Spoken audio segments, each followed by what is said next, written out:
urushini kwera ni wo wa karindwi uratumandeki by'isi n'ibiri by'ijuru.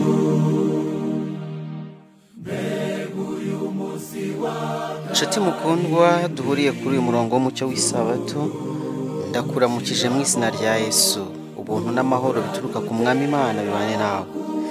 Nishimiye kukugezaho ikiganiro gishya, ikiganiro twise isabato mu bihamya. Muri iki kiganiro tuzajya turebera hamwe uko kuri ku isabato kwahamijwe mu bihamya Imana yahaye itorero ryayo binyuze mu mwuka w'ubuhanuzi. Reka muri aka kanya duhere ku gitabo cy'abakurambere n'abahanuzi. Turasoma igice cya 9 kuri version mfite kiraboneka ku ipaji ya 37 kugeza ku ipaji ya 71. Abakurambere n'abahanuzi igice cya 9 gifite umutwe uvuga ngo icyumweru cy'iminsi 7. Dusome. Nk'uko isabato yatangiriye mu irema, ni nako icyumweru cyatangiriye mu irema, kandi byakomeje kubahirizwa bityo natwe bitugeraho binyuze mu mateka ya Bibiliya. Imana ubwayo niyo yabaze iminsi y'icyumweru cya mbere kugira ngo ibindi byumweru bizakurikiraho bizaba ariho bihera. Yari iminsi 7 nk'uko tuyibara. Iminsi 6 yakoreshejwe mu irema, ku wa karindwi Imana iraruhuka maze iraweza kandi bugira n'umunsi umuntu azajya aruhukaho. Mu mateka yatangiwe kuri Sinayi, Imana ntiyirengagije icyumweru n'ishingiro ryacyo. Nyuma yo gutanga itegeko ngo wibuke kweza umunsi w'isabato ndetse n'ibigomba gukorwa mu minsi 6 n'ibitagomba gukorwa ku wa karindwi, yanasobanuye impamvu yo gukurikiza iminsi y'icyumweru ihereye ku rugero yatanze ubwayo. Haravuga hati, kuko iminsi 6 ari Uwiteka yaremeyemo ijuru n'isi n'inyanja n'ibirimo byose, akaruka ku wa karindwi, nicyo cyatumye Uwiteka umugisha umunsi w'isabato akaweza. Ni amagambo ari mu Kuva igice cya 20 umurongo wa 8 kugeza wa 11. Iyi mpamvu igaragara ko ari nziza kandi y'ukuri iyo dusobanukiwe iminsi yo kurema nk'isanzwe. Iminsi 6 ya mbere y'icyumweru cyose yahawe umuntu ngo ayikoreremo imirimo ye, kuko Imana yakoresheje igihe kingana n'icyo mu murimo wayo w'irema. Ku munsi wa karindwi umuntu agomba guhagarika imirimo yibuka ikiruhuko cy'umuremyi we. Ariko gutekereza yuko ibyakozwe mu cyumweru cya mbere bitatwaye igihe gito gusa, ko ahubwo byaba byarakozwe mu myaka ibihumbi n'ibihumbi, uko ni ukurwanya byimaze ishingiro ry'itegeko rya 4. Ibi bigaragaza umuremyi nk'utegeka abantu gukurikiza icyumweru cy'iminsi 7 yibuka igihe kitarondorwa. Ibi nabyo bisa n'uburyo ikorana n'ibyo yaremye.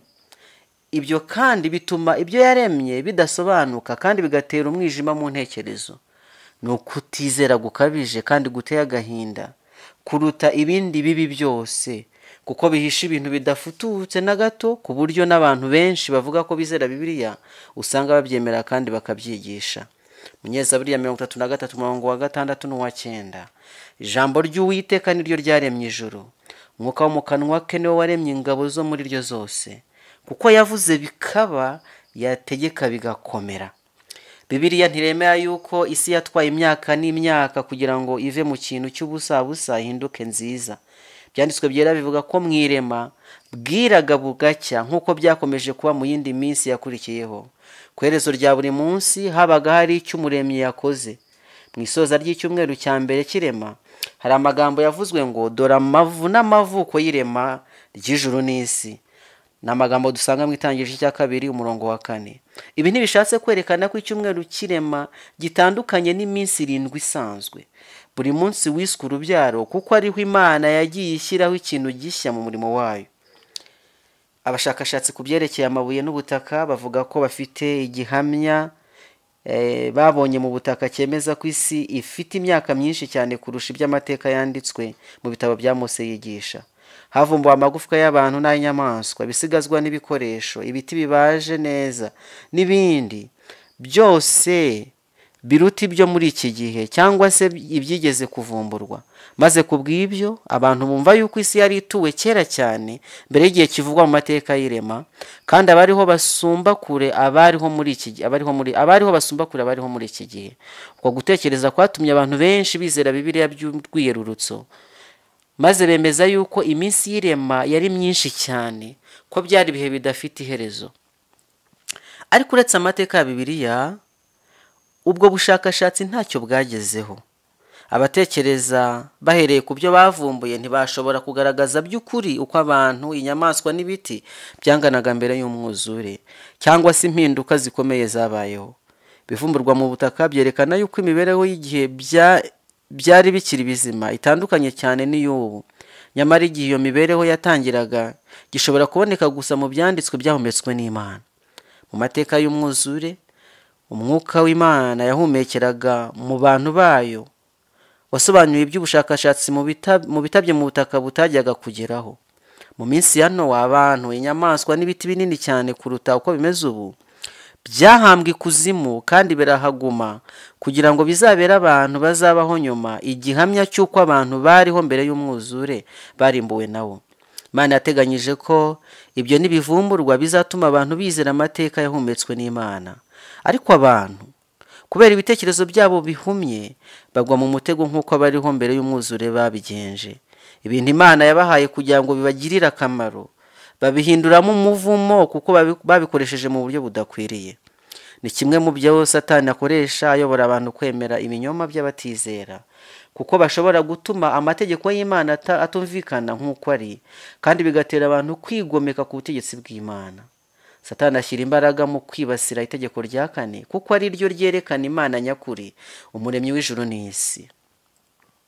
Imbaraga nyinshi zishyirwa mu gusobanura umurimo w'irema nk'aho rituruka ku mihindagurikire y'ibintu, maze n'abakristo ku izina bakemera ibyo bitekerezo bya kimuntu bihakanya ibyanditswe byera. Hari benshi bahakanya isesengura ry'ubuhanuzi, cyane cyane ibitabo bya Danieli n'ibyahishuwe, bavuga ko ari urujijo tudashobora gusobanukirwa. Ariko kandi ugasanga abo babihakana ari bo bakira ibitekerezo bidafite gihamya bitangwa n'abashakashatsi mu by'ubuvumbuzi bw'ibihishwe mu butaka, bahakanya amateka ya Mose.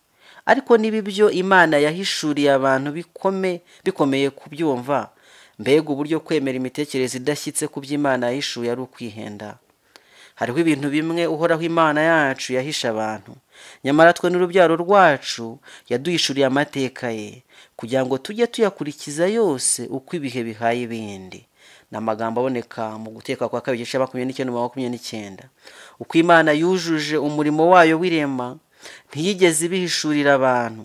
Ubuhanga bw'abantu mu by'ubumenyi ntibubasha kurondora amabanga y'isumba byose.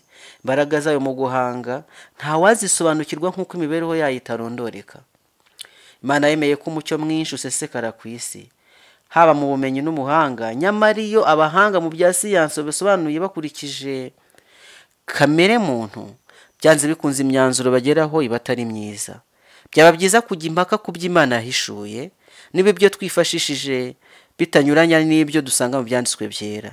Ariko abareka ijambo ry'Imana bagashaka gutsimbara ku mirimo yayo y'irema, bifashishije amahame y'ubuhanga buhanitse bw'abantu, bagereranywa n'abasare bari mu bwato bagenda mu nyanja nini cyane batazi icyerekezo cyangwa badafite ikibayobora. Iyo abantu b'abahanga batobewe n'ijambo ry'Imana mu bushakashatsi bwabo, bahinduka nk'abasazi iyo bagerageza kwerekana isano hagati y'ubuhanga buhanitse bw'abantu n'ibyo Imana yahishuriye abahanuzi bayo. Bitewe n'uko umuremyi n'ibyo yaremye bihabanye cyane n'imyumvire yabo, kandi bakaba batashobora kubisobanura bifashishije amategeko agenga ibyaremwe, bafata amateka ya Bibiliya nk'adakwiriye kwiringirwa. Abashidikanya ukuri kw'isezerano rya kera n'irishya bashobora gutera indi ntambwe bakanashidikanya ko Imana ibaho. Nuko rero bamara gutandukana n'imbaraga yari bakomeje, bagasigara bakubita hirya no hino ku bitare by'ubuhemu bwabo. Abo bantu baba batakaje ukwizera. Hakwiriye kubaho ukwizera kutajegajega gushingiye ku bubasha bw'ijambo ry'Imana ritunganye. Bibiliya ntikwiriye kugeragereshwa ibitekerezo by'abantu bishingiye ku bumenyi buhanitse mu bya siyansi. Ubwenge bw'umuntu ni umuyobozi udakwiriye kwiringirwa. Abahakanyi basoma Bibiliya bagamije guhinyura mu myumvire yabo idatunganye, bavuga ko ubuhanuzi n'ubumenyi buhanitse bwa siyansi binyuranye, kuko mu by'ukuri nabo ubwabo ntibabisobanukirwa neza. Ariko kuba bisobanukiwe bihagije, biruzuzanya rwose. Mose yanditse ayobowe n'umwuka w'Imana, kandi amahame nyakuri y'ibyerekeye ubumenyi bw'ibitabye mu butaka ntazigera ahamya ko havumbuwe ibinyuranije n'ibyo yanditse. Ukuri kose, kwaba kugaragarira mu biriho cyangwa uko mu byahishuwe, ntaho kunyuranya na gato mu buryo kwigaragaza. Mu ijambo ry'Imana habazwa ibibazo byinshi abashakashatsi badashobora gusubiza. Mwanya munini tuharira ibyo bibazo kugira ngo bitwereke akamaro bifite, ndetse no mu mibereho y'umunsi wose. Tubonamo ibintu intekerezo zacu zigira iherezo n'ubwenge twiratana bitazigera bishobora gusobanukirwa. Nyamara abahanga mu bya siyansi bibwira yuko bashobora gusobanukirwa ubuhanga bw'Imana mu byerekeye ibyo yakoze cyangwa ibyo ishobora gukora. Ibi bigaragaza ko itavogerwa kubera amategeko yayo. Abantu bahakana cyangwa birengagiza yuko Imana ibaho, cyangwa batekereza yuko bashobora gusobanura ibintu byose, ndetse n'uburyo umwuka wayo afasha umutima w'umuntu, ariko bakaba batacyubaha izina ryayo cyangwa ngo batinye ububasha bwayo. Benshi ntibizera imbaraga ikomeye, ntibasobanukiwe n'amategeko y'Imana cyangwa imbaraga zayo zitarondoreka ngo ubushake bwayo bukorere muri bo. Nk'uko iri jambo amategeko agenga ibyaremwe rikunze gukoreshwa rikubiyemo ibyo abantu bashobora kuvumbura ku bijyanye n'amategeko agenga ibyo tubona ku isi, nyamara se ukuntu ubwenge bwabo bufite aho bugarukira, kandi mbega uburyo bwagutse bw'ukuntu umuremyi ashobora gukorera muri ayo mategeko yayo kandi atunganye birenze uko ibyaremwe bigira iherezo bibisobanukiwe. Benshi bigisha ko ibiriho byifitiye imbaraga ibibeshaho, ko hari amategeko abigenga adahinduka, kandi ko bikoreshwa n'imbaraga yabyo bwite. Bityo imikorere y'ibyaremwe ikaba ijyanye n'amategeko adahinduka, ndetse n'Imana ikaba itabasha kuyavuguruza. Ubwo ni ubumenyi bupfuye kandi budashingiye ku ijambo ry'Imana. Ibyaremwe bikorera umuremyi wabyo. Imana ntikuraho amategeko yayo cyangwa ngo inyuranye nayo, ahubwo ihora iyifashisha nk'ibikoresho byayo. Ibyaremwe bihamya ukubaho, ubuhanga, imbaraga ikora, ikoresha, kandi inakorera mu mategeko y'ibyaremwe. Mu byaremwe duhora tubonamo imirimo y'umwana na se. Kristo aravuga ati, data arakora kugeza n'ubu, nanjye ndakora. Amagambo dusanga muri Yohana igice cya 5 umurongo wa 17. Mu ndirimbo z'Abalewi zanditswe na Nehemiya bararimbye bati, ni wowe wenyine witwa Uhoraho, wahanitse ijuru hejuru y'amajuru yose, waremye n'inyenyeri zose zo muri ryo. Ni wowe waremye isi n'ibirimo byose, urema n'inyanja n'ibirimo byose. Ni wowe besha w'ibiremwa byose, ingabo zo mu ijuru ni wowe ziramya. Ni amagambo dusanga muri Nehemiya igice cya 9 umurongo wa 6. Ku byerekeye iyi si, umurimo w'Imana wo kurema uruzuye, kuko imirimo yarangiye imaze kurema isi. Ni Abaheburayo igice cya 4 umurongo wa 3. Ariko imbaraga zayo ziracyakoreshwa gukomeza ibiremwa byayo. Ntabwo ari uko uburyo bw'imikorere bwashyizweho ngo bukoreshe imbaraga karemano, ngo gutera k'umutima kose, guhumeka kose gukurikirane, ahubwo umwuka wose, gutera kose k'umutima byerekana ko Imana yita kuri bose, kuko ari muri yo dukesha guhumeka no kwinyagambura, mbese no kubaho kose, nk'uko byavuzwe mu Byakozwe n'Intumwa igice cya 17 umurongo wa 28. Ntabwo ari ukubera imbaraga karemano isi itanga umwero wayo uko umwaka utashye, kandi gukomeze kuzenguruka izuba. Ukuboko kw'Imana kuyobora amasi kandi kukayakomereza mu myanya yayo hakurikijwe gahunda yo mu kirere. Yesaya 40 umurongo wa 23 aravuga hati, asohora ingabo zabyo mu mitwe zose akazihamagara mu mazina, kuko afite imbaraga nyinshi, akagira amaboko n'ububasha, nicyo gituma nta na kimwe kizimira. Amen. Kubera ubushobozi bwayo, ibimera bikura neza, ibiba bikamera, kandi n'uburabyo bukarabya. Imana ituma ubwatsi bumera ku misozi, kandi niyiha ibyibiyaya kurumbuka. Inyamaswa zo mu ishyamba zose ku Mana niho zishakira ibyo kurya byazo. Zaburi 104 umurongo wa 20 na 21, na Zaburi 147 umurongo wa 8. Kandi n'ikiremwa cyose gifite ubuzima uhereye ku gakoko gatoyo ukageza ku muntu, byose bibeshwaho no kwishingikiriza ku bufasha bwayo. Mu magambo meza cyane y'umunyazaburi yaravuze ati, ibiremwa byose biguhanze amaso, bitegereje ko bigaburira ibyo kurya byabyo ku gihe, upfumbatura igipfunsi ukabihaza ibyiza. Ni Zaburi 104 umurongo wa 27 na 28. ijambo ryayo niryo rigenga ibiriho. Ijuru irikingurisha ibicu maze imvura ikitegura kugwa ku isi. Zaburi 47:13 aravuga ati, agusha amasimbi yererana nk'inyange, ikime cy'ubunyinya agikwiza hasi nk'ivu. Yeremiya 10:13 yategetse amazi yo kwijuru yibumbira hamwe, akoranya ibicu abivanye ku mpera z'isi, yohereza imirabyo mu ndiri yawo. Imana ni ishingiro ry'ibintu byose. Ubumenyi nyakuri bwose buhanitse mu bya siyansi buhuza n'imirimo yayo. Uburezi bwose bw'ukuri buyobora umuntu kumvira ubutegetsi bwayo. Ubumenyi buhanitse mu bya siyansi buduhishurira ibitangaza bishya, butumbagira kure kandi bugashakashaka no hasi kuzimu kure cyane hatari hamenwa, ariko nta kintu na kimwe bukura mu bushakashatsi kinyuranya n'iby'Imana yaduhishuriye. Amen. Ubujiji bushobora kugerageza gushyigikira ibitekerezo bipfuye bya siyansi ku byerekeye Imana, ariko igitabo cy'ibyaremwe n'ijambo ryanditswe birasobanurana. Niyo mpamvu duhamagarirwa gusenga Umuremyi no kugira ubwenge bwo kwiringira ijambo ryayo. Nta ntekerezo zigira iherezo zishobora gusobanukirwa byimazeyo imibereho, ububasha, ubuhanga cyangwa imirimo yihoraho.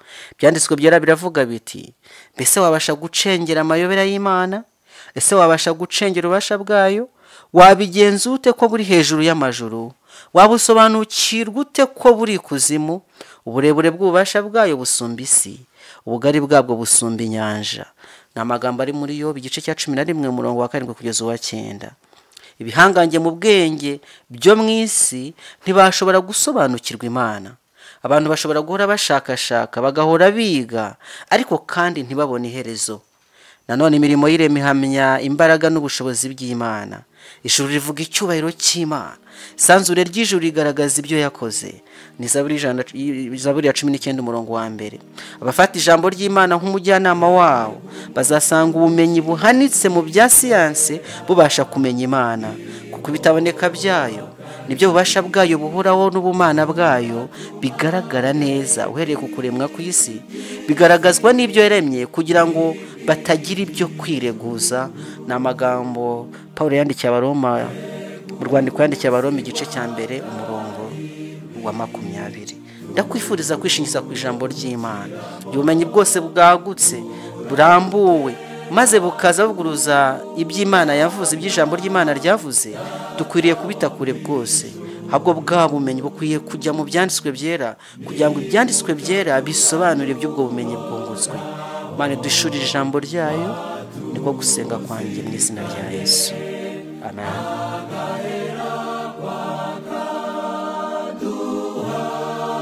Uyu munsi we